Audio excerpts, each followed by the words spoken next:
Érase una vez un cuerpo celestial. En este cuerpo celestial no había ni vida ni muerte. Solo había vastos mares y rocas deshabitadas. Al cabo de millares de millones de años, ocurrió algo extraordinario. Comenzó el milagro de la vida.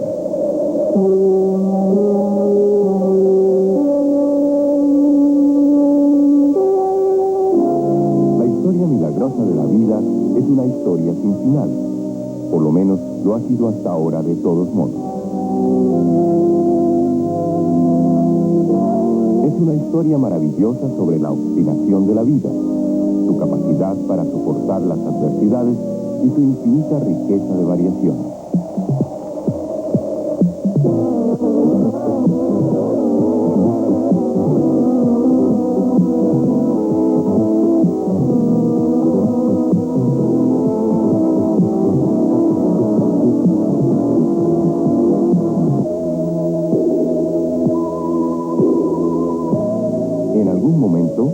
En algún lugar de los mares primordiales de la Tierra, nació la vida misma, la primera vida terrenal primitiva.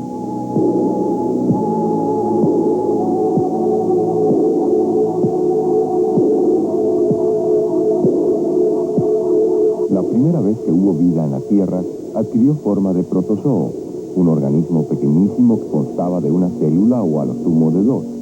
Muchos de estos protozoos estaban dotados de una ingeniosa construcción que debía tener importancia decisiva para la existencia continuada de la vida. Su superficie estaba cubierta con un gran número de pequeños pelos que se movían y que se conocen como cilios, por lo que se denominaron ciliados. Los cilios funcionaban como el órgano de natación del protozoo. Sin embargo, también se usaban para arrastrar los alimentos hacia la boca, como vemos, por ejemplo, en el caso de este stentor. Estos cilios vibrátiles eran también un prerequisito para el desarrollo de formas más elevadas de vida, pues la cola de los espermatozoos es una copia directa de los cilios primordiales.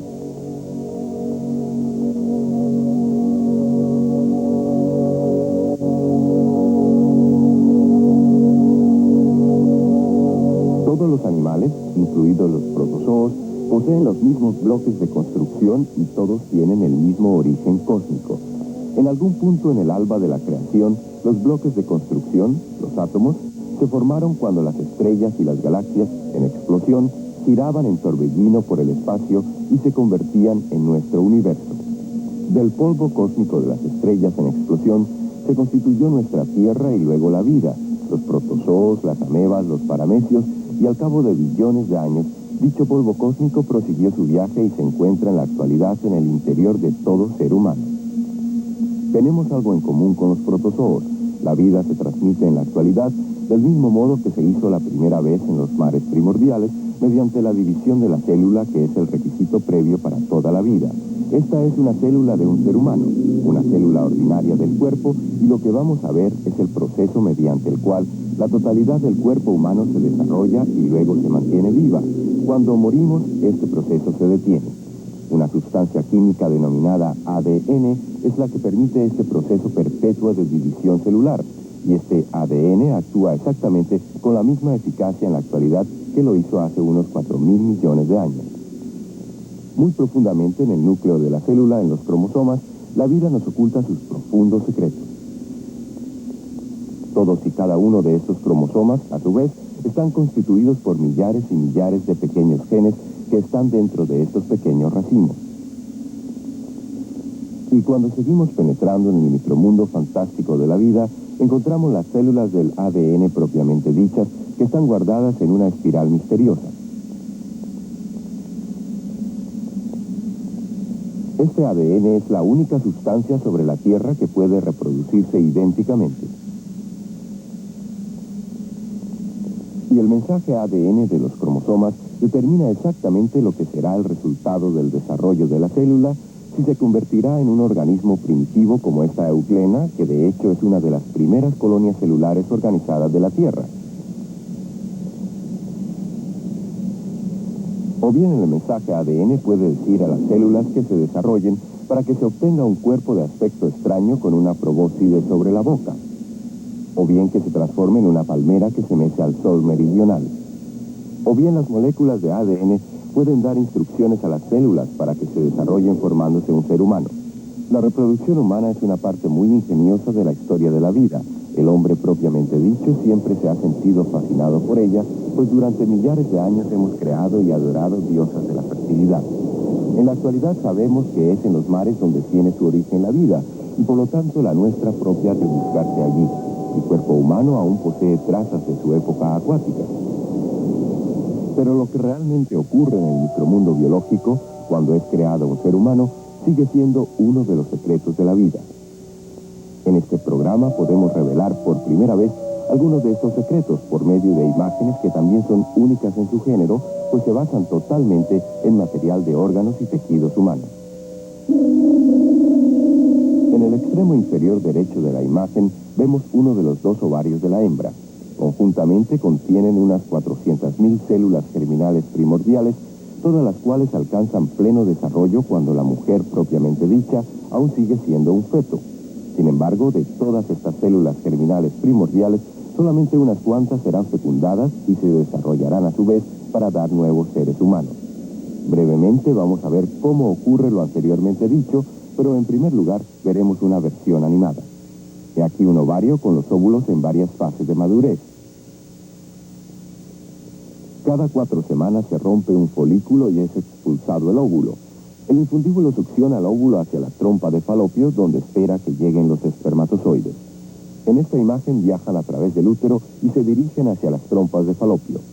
Una vez ha tenido lugar la fecundación, el óvulo inicia su viaje, que aquí se ve en rápido movimiento, mientras que en la realidad tarda por lo menos 4 días para llegar al útero, donde el óvulo se adhiere firmemente a la pared.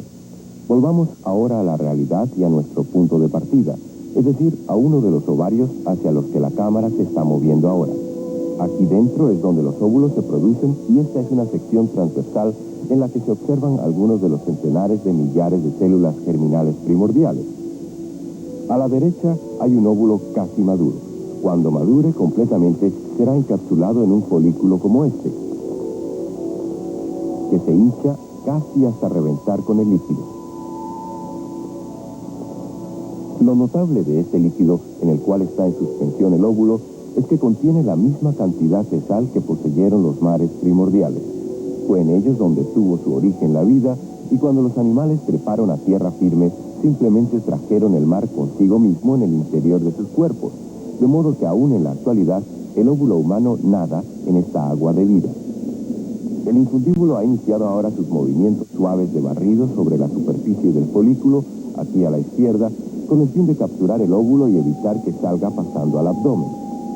Aquí vemos las puntas del infundíbulo cepillando cuidadosamente el folículo. Cada 4 semanas, los hermosos bordes repletos de sangre del infundíbulo son activados y comienzan a buscar el óvulo.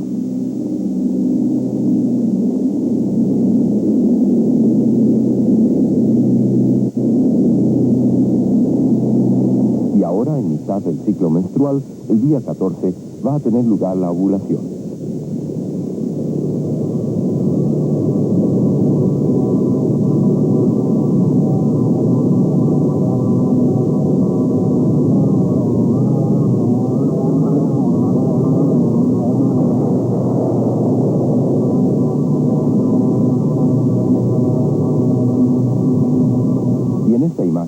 La ovulación ha acabado de comenzar. Sale un líquido salino y oculto en alguna parte de su interior está el óvulo. Algunas mujeres pueden notar el momento exacto en que ello ocurre. La parte más exterior del infundíbulo ha conseguido capturar al óvulo, que aún está rodeado por células nutritivas. Aquí está reposando en mitad de la imagen en los bordes rojos. Y aquí a la derecha desaparece en la trompa de Falopio. Algunas de las células nutritivas han desaparecido y en las profundidades de una de ellas se puede notar la presencia del óvulo propiamente dicho. Ahora estamos observando directamente el interior del maravilloso paisaje montañoso del infundíbulo. Mediante algunas pequeñas contracciones musculares, el infundíbulo se pone en movimiento y aquí el óvulo, que reposa en un pliegue muscular, es transportado diagonalmente hacia arriba al ángulo derecho de la imagen. Y ahora el óvulo ha llegado al túnel de la trompa de Falopio, que en realidad tiene una amplitud de solo varios milímetros. El interior del túnel está revestido por una serie de músculos plegados que por medio de contracciones ayudan al óvulo a moverse hacia adelante. Este depende totalmente de esta ayuda, porque es incapaz de moverse por sus propios medios.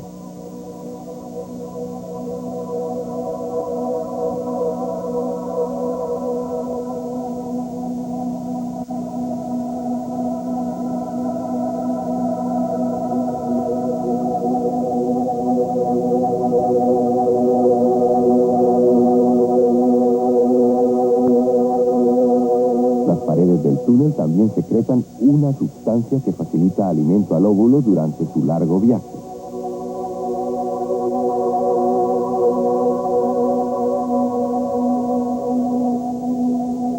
En la porción superior de la imagen, el óvulo está ahora en un pliegue muscular dentro de la trompa de Falopio. Sin embargo, el transporte en su interior se consigue también con la ayuda de millones de diminutos cilios, y en la parte inferior izquierda de la imagen podemos ver una delgada y trémula capa de los mismos. Son exactamente igual a los cilios que recordamos de los protozoos. Aquí el óvulo está esperando los espermatozoides y ahora es preciso apresurarse porque el óvulo puede ser fecundado solo durante unas cuantas horas. Ahora volvemos brevemente al encuentro entre el óvulo de la hembra y los espermatozoides del varón. El óvulo comienza su viaje a través de la trompa de Falopio cuando recibe la orden de sustancias de señalización químicas especiales, y estas fuerzas primordiales que controlan todo lo que ocurre en lo relativo a la fecundación son denominadas hormonas sexuales.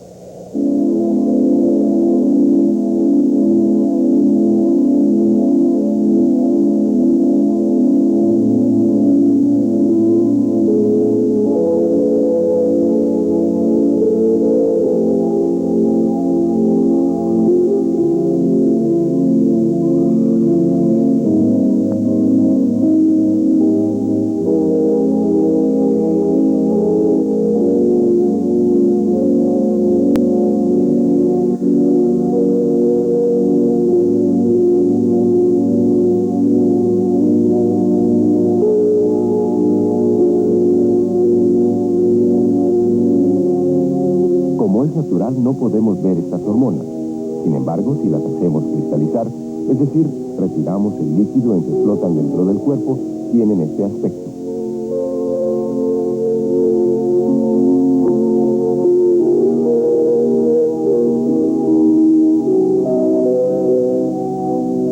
Lo que vemos ahora es la hormona sexual masculina, la testosterona, que comienza a ser producida en los testículos ya durante la fase fetal. Y estos son cristales de la hormona femenina, el estrógeno, que es producida en los ovarios. El notable color y las variaciones de la forma se obtienen bajo el microscopio, dejando que los rayos de luz incidan sobre los cristales de la hormona desde ángulos diversos. En términos un tanto simplificados, cabe decir que son estas fuerzas biológicas primordiales, en combinación con nuestra inteligencia, las responsables del progreso excepcional de la humanidad. Ninguna otra especie animal ha conseguido nunca, en la medida que lo hace el ser humano, apoderarse de la Tierra y extenderse por todas las zonas climáticas. Desde el momento hace varios millones de años en que cogimos la primera herramienta y nos convertimos, por lo tanto, en seres humanos, han vivido en nuestro planeta un total de 200 billones de los mismos. Y de estos 200 billones, 4 billones están vivos en la actualidad, vivos y reproduciendo continuamente nuevos seres humanos.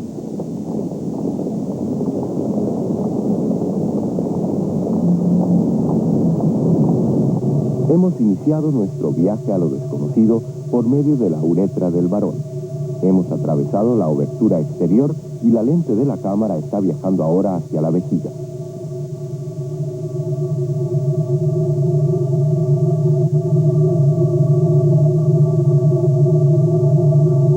Las áreas rojas que vemos son vasos sanguíneos.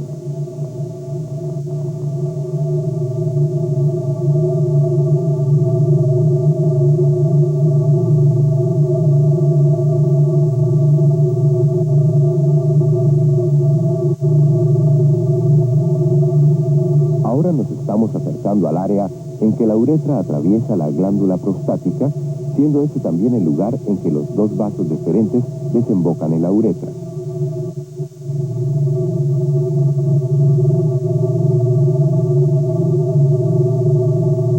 Los pequeños puntos negros son depósitos de calcio.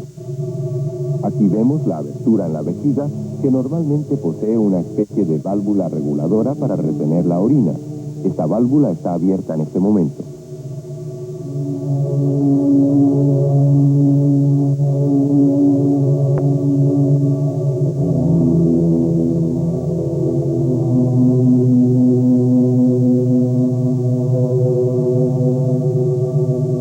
Y aquí seguimos estando en el lugar en que la uretra atraviesa la glándula prostática. Vemos las paredes de dicha glándula con varios de sus casi 30 orificios a través de los cuales es exprimido el líquido prostático cuando atraviesan los espermatozoides.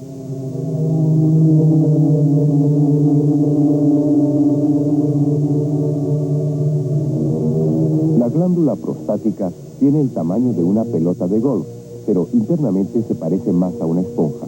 Está llena de pequeñas cavidades. Más abajo están los órganos sexuales masculinos, es decir, los testículos. Su aspecto es este bajo la piel del escroto. Constan de muchos canales microscópicos con una longitud total de 200 metros. De todos los sistemas de producción de fenómenos del cuerpo humano, este es probablemente el más incomprensible, y para la mayor parte de la gente se trata también de un mundo biológico totalmente desconocido. Aproximadamente cada 24 horas, casi 100 millones de espermatozoides, es decir, 1000 espermatozoides por segundo, son producidos aquí dentro.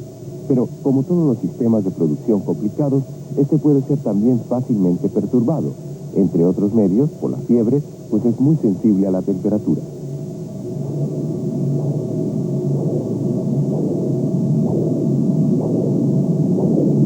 Cuando se filma con una cámara térmica que registre la radiación térmica, se hacen visibles las distintas zonas de temperatura del escroto.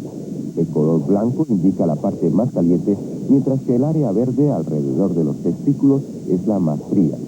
La enorme producción de esperma funciona de un modo óptimo a 35 grados Celsius, es decir, 2 grados por debajo de la temperatura del resto del organismo. Esta es la sección transversal de uno de los túbulos, aumentado aproximadamente 2000 veces. En el medio vemos el conducto de transporte propiamente dicho, a partir del cual las células plenamente desarrolladas son enviadas al exterior como en una línea de montaje de una fábrica.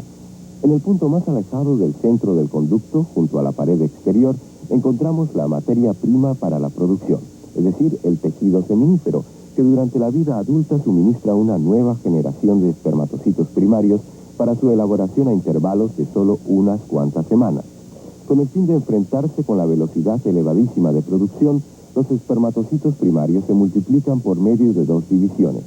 Y esta imagen, tomada con un microscopio electrónico de barrido, con una potencia hasta de 4000 aumentos, muestra lo que se ve cuando el proceso de producción lleva efectuándose aproximadamente un mes. En esta imagen, los espermatozoides, aún densamente apretujados, se siguen sosteniendo uno al otro. En esta fase, los 46 cromosomas normales del espermatocito primario se han reducido a 23. Esa reducción se efectúa naturalmente, de modo que el espermatozoide pueda fundirse con el óvulo femenino. Sin embargo, la reducción pone en peligro mortal al espermatozoide, pues ahora es considerado como un enemigo por el cuerpo del varón, que exige 46 cromosomas en cada célula. Es rescatado por lo que denominamos una célula enfermera a la derecha de la imagen, que muy sencillamente forma una barrera protectora en torno al espermatozoide. Y ahora vemos la célula enfermera haciéndose cargo de un espermatozoide casi maduro. Este es un notable cable de comunicación. Atraviesa la pantalla y se denomina zarcillo. Estos cables unen la totalidad del aparato de producción del testículo y permiten que la célula enfermera, como si fuera por teléfono, mantenga contacto simultáneo con casi 150 espermatozoides a diversos niveles de madurez. Este espermatozoide está casi maduro y durante la totalidad del proceso de desarrollo, que tarda unos 2 meses, reposa en pasividad total en su notable medio del testículo, dejando que la célula enfermera se cuide de transportarlo cuando sea necesario. Cuanto más maduro, más cerca se mueve hacia el conducto de transporte. Todavía sin haber usado su cola, es transportado del lugar en que fue producido al enorme almacén de espermatozoides del cuerpo, que está oculto dentro del escroto y cuyo interior estamos contemplando directamente. Ahora nos dirigimos hacia el almacén de espermatozoides, que está situado en el epidídimo, entre una pared de piel a la izquierda y el testículo a la derecha.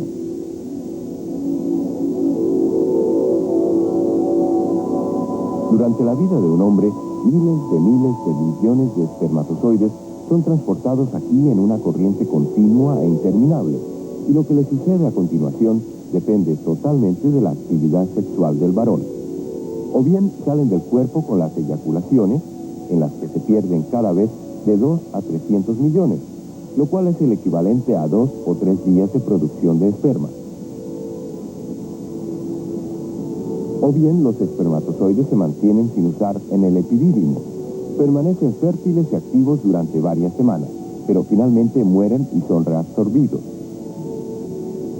Al cabo de 3 semanas en el epidídimo, los espermatozoides adquieren la capacidad de nadar, que les convierte en nadadores rapidísimos.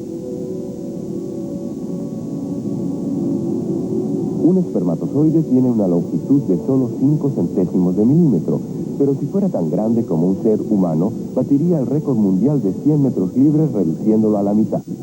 Esta excelente capacidad natatoria sirve a un solo propósito: asegurarse de que el material genético de la cabeza del espermatozoide sea suministrado con rapidez y precisión al óvulo de la mujer. En la mismísima punta de la cabeza del espermatozoide hay una especie de carga explosiva que permite que penetre a través de la superficie del óvulo. Esta carga se compone de varias enzimas, entre ellas una que desintegra la célula.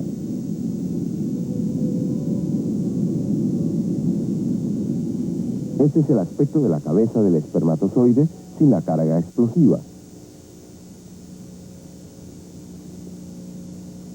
Estos hilos que vemos son los bloques de construcción que se transformarán en cromosomas. Directamente detrás de la cabeza del espermatozoide, en la llamada pieza central, hay varios diminutos paquetes de combustible, que son como pequeños depósitos. Dicho combustible se compone de azúcar y por algún medio que se desconoce aún en la actualidad, es transportado al motor del espermatozoide, donde se transforma en energía cinética. Este sistema de propulsión consta de un haz de cuerdas o filamentos. En cada filamento hay 4.000 diminutos ganchos o brazos.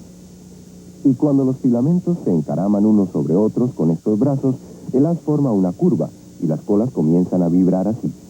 Se trata de un antiguo sistema de propulsión y los primeros protozoos ya estaban equipados con un motor exactamente igual, lo cual viene a demostrar que la naturaleza permite que las creaciones eficaces mantengan su existencia durante un enorme periodo de tiempo. Sin embargo, aun cuando el diseño del motor es excelente, ello no significa que cada espermatozoide posea un buen motor. Un número asombroso tiene trastornos en el motor y el hecho es que los espermatozoides del hombre, por término medio, son peores nadadores que los de cualquier otro mamífero existente, lo cual quizás sea algo sorprendente en vista de que el hombre, más que cualquier otro animal, ha tenido éxito para dominar la superficie de la Tierra. Cada varón posee millones y millones de espermatozoides que están deformados. Puede tener 2 colas como estos, y algunos espermatozoides tienen incluso 3 colas. Aquí se presenta otro tipo corriente de deformación. Parece de hecho como si los espermatozoides se hubieran roto el cuello. Este espermatozoide ha sido atacado por bacterias. Parece haber una variedad interminable de deformaciones. Sin embargo, muy a menudo los espermatozoides son meramente inmaduros, porque han sido producidos demasiado rápidamente. Suelen encontrarse corpúsculos sanguíneos blancos junto con los espermatozoides defectuosos, y el hecho es que todas las deformaciones que hemos visto podrían muy bien deberse a un resfriado común o a la gripe o simplemente a un poco de fiebre. Ello demuestra lo sensibles que son los testículos a la temperatura. Por lo menos 1 de cada 10 espermatozoides humanos está deformado, incluso en hombres sanos y normales.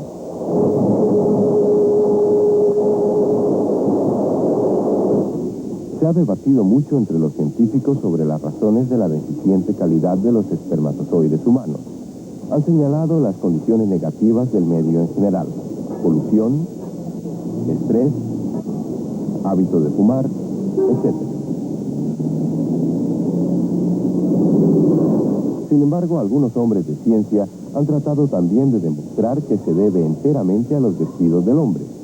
Unos jeans muy ajustados, por ejemplo, aprietan los testículos contra el cuerpo, elevando la temperatura justo a los pocos grados críticos que son tan importantes para la producción de espermatozoides.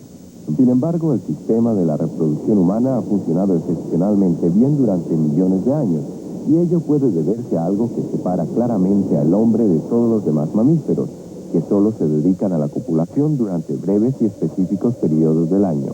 El hombre posee la capacidad en todo momento.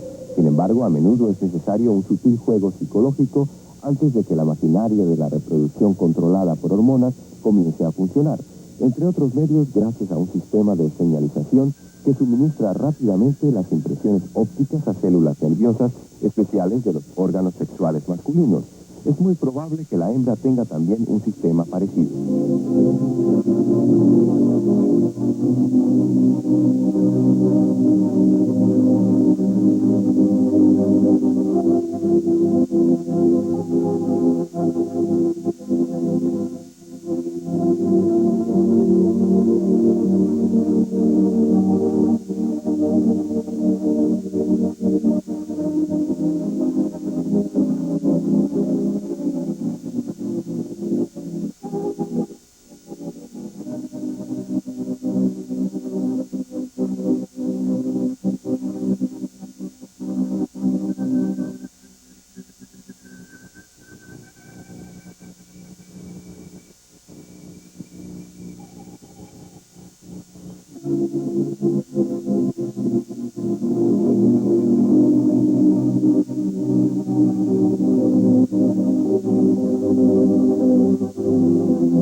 El amor y el deseo poseen un lenguaje muy propio, un sistema de señalización biológica que se basa en impulsos ópticos, sensuales y olfatorios, quizás también en otros que aún no hemos conseguido identificar. La piel de una persona de tamaño medio ocupa aproximadamente 2 metros cuadrados y contiene unos 5 millones de células sensoriales. Estas células envían mensajes con la velocidad de un rayo desde estímulos diversos al cerebro. Los mensajes son enviados por impulsos nerviosos eléctricos y a través de ellos el cuerpo se va preparando para las relaciones sexuales. Esparcidas por toda la superficie del cuerpo hay áreas muy sensibles a la estimulación sexual, conocidas como zonas erógenas. Inmediatamente debajo de la epidermis hay un gran número de lo que denominamos receptores sensoriales. También en la piel del pene del varón, que vemos aquí muy aumentada, hay un gran número de estos receptores sensoriales. Aquí vemos uno de ellos a la izquierda de la imagen y desde el mismo se envían señales a lo largo de la vía nerviosa hasta llegar al cerebro. Durante la erección, un gran número de pequeñas cavidades del pene se llenan de sangre. Estas cavidades se llaman tejidos eréctiles, y el flujo espectacularmente aumentado de sangre a estos tejidos eréctiles es una respuesta casi tan rápida como el rayo al estímulo sexual registrado por el sistema nervioso central.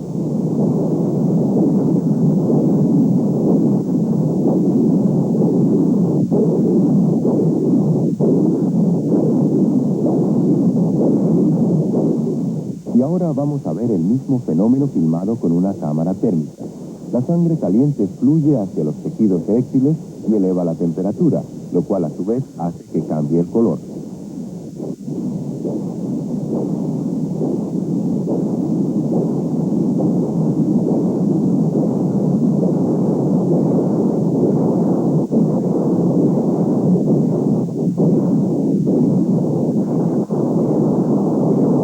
Mientras ello tiene lugar, la tremenda armada invasora, compuesta por centenares de millones de espermatozoides, ha estado esperando en el epidídimo, desde el cual comenzará en varios segundos su largo viaje para dirigirse al óvulo femenino.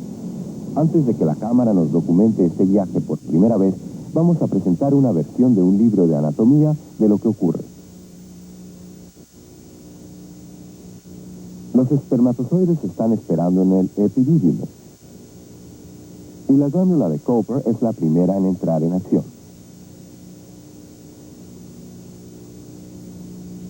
La contribución siguiente procede de la próstata. Estos dos sistemas glandulares juntos expulsan grandes cantidades de secreción que se mezclarán pronto con los espermatozoides. Una fracción de segundo más tarde, la armada de espermatozoides abandona los epidídimos. Aquí ha llegado a las vesículas seminales que facilitan una secreción de azúcar. Y ahora el semen está completamente mezclado y vemos que prosigue su camino para salir hacia la uretra.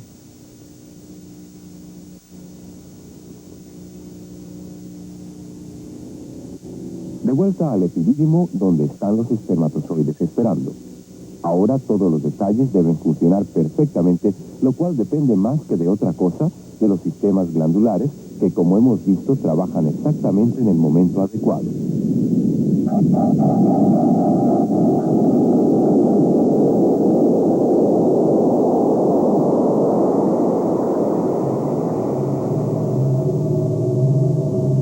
La cámara está efectuando ahora un notable viaje.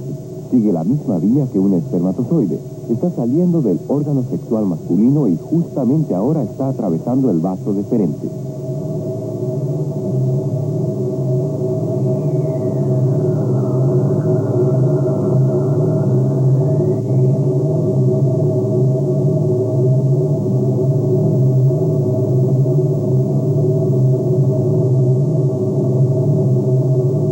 Nos acercamos ahora a una de las vesículas seminales, y antes de que su secreción pueda mezclarse con los espermatozoides, se abre una pequeña escotilla en la vesícula seminal mediante un reflejo nervioso rápido como el rayo.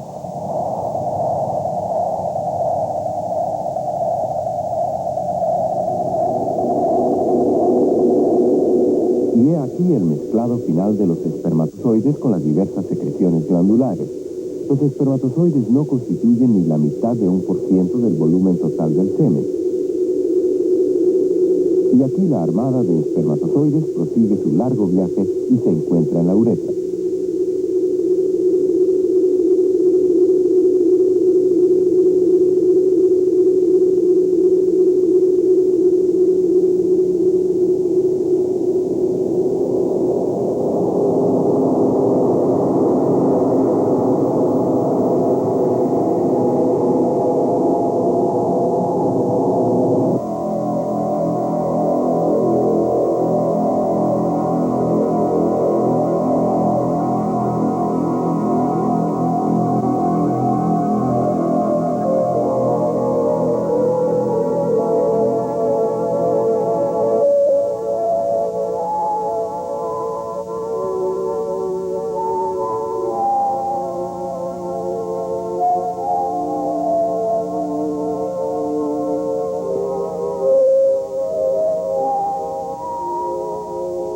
El varón ha completado su participación directa en la obra de la reproducción y paradójicamente lo hace entregando sus espermatozoides en un lugar que es absolutamente mortal para ellos.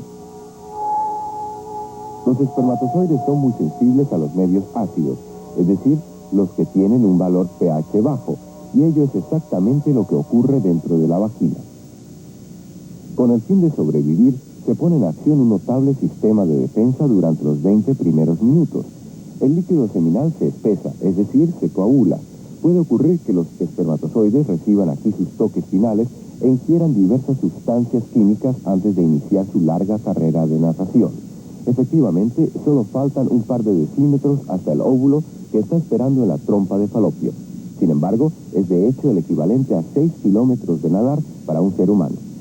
Cuando se ha completado el proceso de coagulación, de un modo totalmente notable, el fluido seminal comienza de repente a ser muy líquido de nuevo, y los espermatozoides adquieren rápidamente movilidad. Cuando se ha completado el proceso de coagulación, de un modo totalmente notable, el fluido seminal comienza de repente a ser muy líquido de nuevo, y los espermatozoides adquieren rápidamente movilidad. La actividad es considerable, y de hecho puede convertirse en sonido que nunca se ha oído antes. Este es el sonido producido por 7.000 espermatozoides y se registró en un instituto de investigación de la Universidad de París. Lo conseguimos enviando un rayo de láser hacia los espermatozoides. Los trastornos causados en el rayo de láser por los movimientos de los espermatozoides se registran y luego se convierten en sonido a través de lo que se llama un analizador de ondas. Así suena un enjambre de espermatozoides que toman la partida como si se tratara de una maratón en su micromundo. Cuando los espermatozoides han recuperado su movilidad, tratan de apartarse del medio ácido mortal lo más rápidamente que pueden. Esta acidez, es decir, el bajo valor pH, es la protección de la hembra contra bacterias e infecciones. Sin embargo, el hecho es que sacrifica también grandes masas de espermatozoides. Una cuarta parte de esta enorme armada fallecerá aquí al cabo de una hora, es decir, 1 centenar de millones de espermatozoides serán sacrificados casi inmediatamente. Y además de estas tremendas pérdidas, deben añadirse los millones de espermatozoides defectuosos que ya vimos antes. Como los espermatozoides simplemente devorados por el sistema de defensa de la hembra. He aquí una de las células de defensa atacando la cola de un espermatozoide.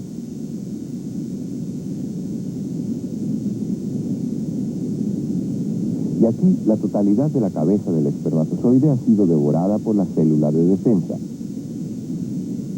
Los espermatozoides son células de otro organismo y el sistema de defensa de la mujer los considera, por lo tanto, como enemigos. Ya es evidente aquí que los espermatozoides no son exactamente robots inteligentes que buscan su objetivo. Se encaminan al primer objeto parecido a un óvulo que encuentran. En este caso, algunas células corporales ordinarias de la vagina.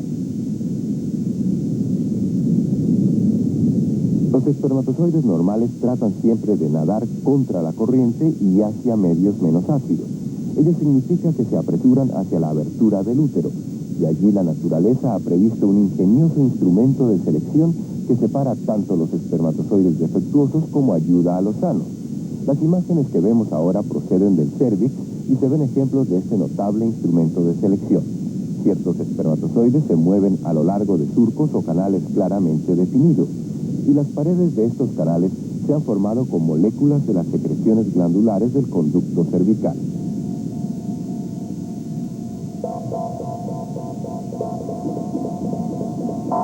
Todos los meses, cuando se libera un óvulo, se forman 400 de estas tiras moleculares en el canal, de modo que los espermatozoides correctos puedan penetrar rápidamente en el útero y luego seguir hacia las trompas de falopio. Cada canal tiene unos 3 centímetros de longitud y varias centésimas de milímetro de espesor. Como podemos ver, hay grandes cantidades de espermatozoides que no son bien recibidos por varias razones y terminan su camino fuera de estos canales. Los otros nadan de forma ordenada y recientemente hemos sabido que, de hecho, nadan en equipo, creyéndose que todos los espermatozoides formando un grupo de un modo extraordinario se ayudan unos a otros por medio de un sistema de intercomunicación.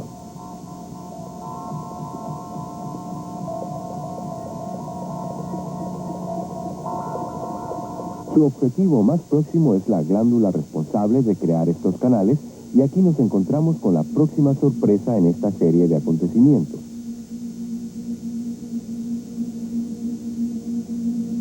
Cuando los espermatozoides llegan aquí, algunos de ellos de hecho se tumban y descansan, pudiendo estar en este lugar hasta un par de días.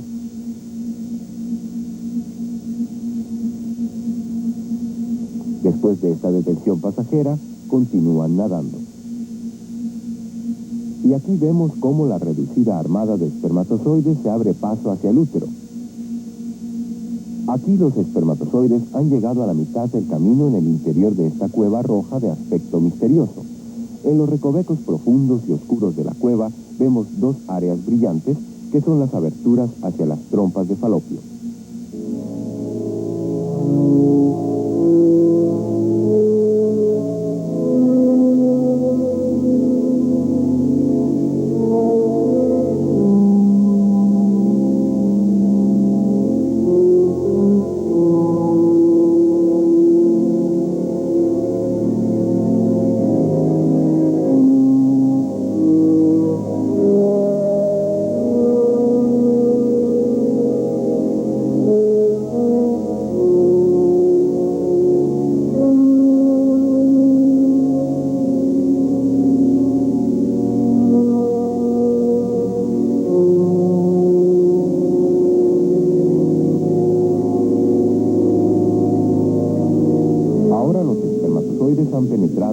trompas de Falopio, cuyo interior está revestido con millones de cilios vibrátiles. Estos movimientos crean una ligera contracorriente contra la que deben luchar los espermatozoides. Aquí, en el borde superior de la imagen, un espermatozoide se ha detenido junto a uno de los vastos números de racimos de juncos vibrátiles que revisten el túnel de la trompa de Falopio. Pero solo temporalmente. Aquí continúa de nuevo su camino. Aquí otro espermatozoide se está rascando la cabeza, por así decirlo, y se plantea naturalmente la cuestión: ¿por qué se paran aquí? ¿Es este ritual una parte de su proceso de madurez antes de encontrarse con el óvulo, o se están deteniendo simplemente para descansar, o hay alguna otra explicación? Los espermatozoides que recorren todo el camino en el interior de las trompas de Falopio pueden vivir allí durante un tiempo prolongado mientras van a la caza del óvulo. Y lo extraordinario es que durante su viaje hacia aquí es activada su capacidad de fecundación, o dicho de otro modo, no habían alcanzado su plena capacidad en el momento de ser entregados a la hembra. Decimos que los espermatozoides son capacitados, es decir, que adquieren la capacidad para penetrar en el óvulo que está esperando. De los millones de espermatozoides que inician el largo viaje desde el testículo del varón, solo varios centenares llegan finalmente al óvulo, tratándose de una notable reunión muy arriba en la estrecha trompa de Falopio, un encuentro entre la célula más grande del cuerpo humano y un enjambre completo de sus células más diminutas.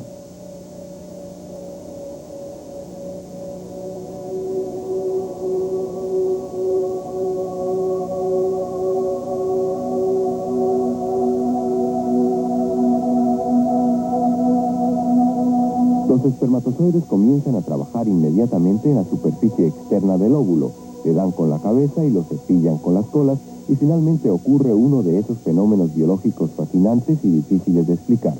El óvulo comienza a rodar lentamente como un cuerpo celestial en el espacio, va rodando y rodando, como si fuera danzando hacia la vida.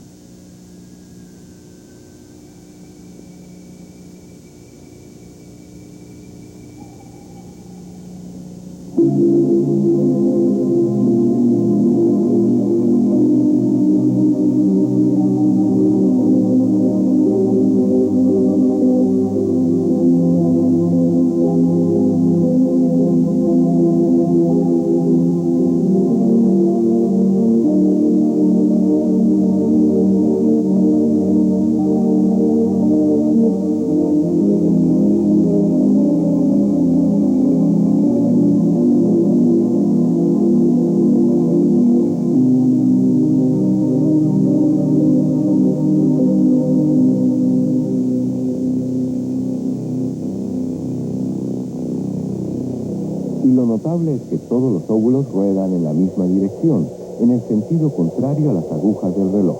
Quizás tenga que ver con la rotación de la Tierra, o quizás se deba a los movimientos de las colas de los espermatozoides.